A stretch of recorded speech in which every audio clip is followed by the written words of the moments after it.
تعالوا النهاردة مع بعض نعمل وصفة كفتة سهلة جدا، جميلة وجديدة ومبتكرة. كفتة في الحلة بجد لو جربتيها هتدمني الوصفة وهتعتمديها وهتعمليها طول الوقت. فتعالوا نسمي بسم الله ونصلي على رسول الله ونبدأ في الوصفة بتاعتنا.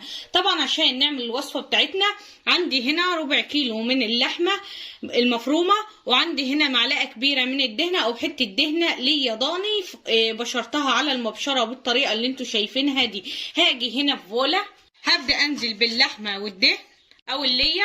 عندي هنا عودين من البقدونس المفروم، ده طبعا فول صويا. فول صويا بتجيبيه من عند اي عطار، في منه نوعين، في منه المستورد وفي منه المصري العادي. المستورد جميل جدا، لو متوفر عندك استعمليه، بيزود كمية الكفتة وبيخليها متماسكة. طبعا انا حاطه معلقتين كبار من يعني حوالي ربع كوباية من الفول الصويا قبل النقع. لما بتنقعيه طبعا بيزيد كميته، فطبعا انا نقعته. بعد ما نقعته خلاص طري معايا بالطريقه اللي انتوا شايفينها دي، على طول على المصفى ورحت مصفياه كويس او من ميته ونزلنا بيه على اللحمه. طبعا زي ما انتوا شايفين ربع كيلو مفروم، حطاله بصلايه كبيره. البصلايه دي عندك كبه ممكن تفرميه ناعم، تفرمي البصلايه ناعم. مش عندك كبه على المبشره وابدأي ابشريها. وكده البصلايه زي ما انتوا شايفين فرمتها، وبعد ما فرمتها طبعا صفيتها من ميتها.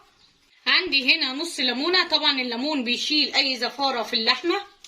طبعا عندي هنا معلقه كبيره ممسوحه من الملح. انزل بالتوابل، وعندي التوابل كزبره ناشفه، ربع معلقه صغيره من القرفه، معلقه صغيره من البابريكا، معلقه صغيره مليانه من الفلفل الاسمر. ودول طبعا ببدا اعجنهم كويس قوي مع بعضيهم لحد لما كله يتجانس مع بعضه.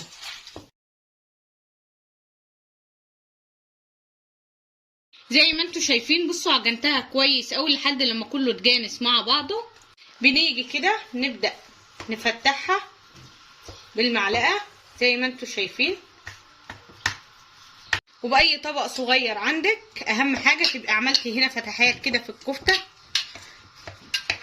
وباجي جوه الطبق بنزل بفحمة وبنزل بنقطة من الزيت بالطريقة دي، وعلى طول بطبق او باي صينيه عندك بتبداي تغطي عليها وتسيبيها لحد لما الفحمه تخلص معاكي، وطبعا الكفته تتشرب من ريحه الفحم. زي ما انتوا شايفين الكفته معانا خلاص اتشربت من ريحه الفحم. في مكون نسينا نحطه، والمكون ده بيخلي اي نوع كفته انت بتعمليه جميل جدا.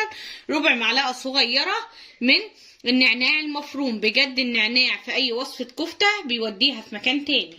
طبعا بس كده، وهبدا اعجنها طبعا وادخلها التلاجة نص ساعه تتسمغ. مستعجله دخليها الفريزر بس تشم ريحه السقعيه، هتبدا تتسمغ معاكي عشان لما تيجي تشكليها. بس كده، هي دي اسرع كفته ممكن تحضريها. طعمها جميل جدا، وصفه جديده ومبتكره بجد. الوصفه ملهاش حل. هدخلها التلاجة طبعا تتشمع معايا، وبعد كده نبدا نطلعها ونكمل الوصفه. بعد ما الكفته اتشمعت معانا هنبدا نركنها على جنب. هنيجي هنا في حله هبدا انزل ببطاطسايه. حابه تحطي بطاطستين حطي براحتك. طبعا بعملها شرايح بالطريقه اللي انتوا شايفينها دي. بنزل بقرن فلفل اخضر، بنزل بطماطمايه بقطعها زي ما انتوا شايفين كده. عندي بصلايه صغيره بقطعها برضو. عندي نص الليمونه، نص الليمونه الاولاني عصرناه على الكفته والنص التاني قطعته على شريحتين. عندي ورقتين من الورق اللورا، ربع معلقه صغيره من الملح، رشه من الفلفل الاسمر، معلقه كبيره من الزيت. وببدا اقلب المكونات دول مع بعضيهم كويس قوي. بعد ما قلبناهم بالطريقه دي هاجي على الكفته وابدا اصبعها. لازم تسمغيها كده في ايدك كويس قوي. الصوبع طبعا بتعمليه كبير بتعمليه صغير زي ما انت حابه. شايفين الجمال؟ ببدا انزل بيه في الحله.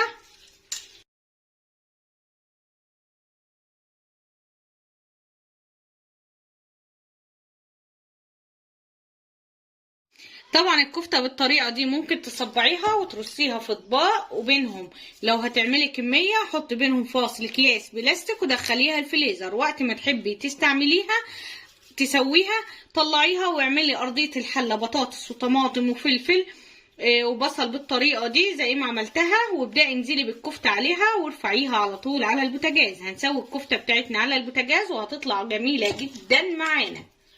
طبعا البطاطس بتشرب من مية الكفتة. طبعا الكفتة هتبدأ تنزل ميتها وبتستوي البطاطس والكفتة مع بعضيهم، فبيبقى طعم البطاطس من تحت، والصوص البصل والطماطم لما بيدبل والفلفل بيبقى جميل جدا، فكله بيبقى شارب من بعضه. فالوصفة دي بجد جميلة جدا. كده طبعا خلصت الكمية اللي معايا. دلوقتي هنبدأ نسويها مع بعض. هبدأ ارفع الحلة بتاعتنا على نار عالية جدا.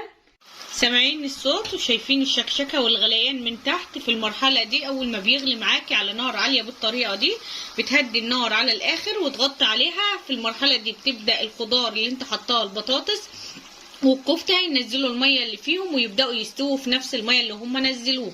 ههدي عليها النار واغطي عليها واسيبها لحد لما تنزل ميتها وتستوي فيها. زي ما انتوا شايفين المية اللي نزلت منها والبطاطس اهي استوت معايا. ببدأ افكها كده من بعضيها، وطبعا في المرحلة دي ببدأ اعلي النار عليها واغطي عليها واسيبها لحد لما تنشف من المية اللي فيها خالص. تعالوا بقى شوفوا الجمال، شوفوا الحلاوة، شوفوا الوصفة بتاعتنا عاملة ازاي. شايفين بقى الجمال وشايفين الحلاوة، والله العظيم ريحتها لوحديها تشهي النفس. بصوا بصوا الكفتة معايا جميلة جدا.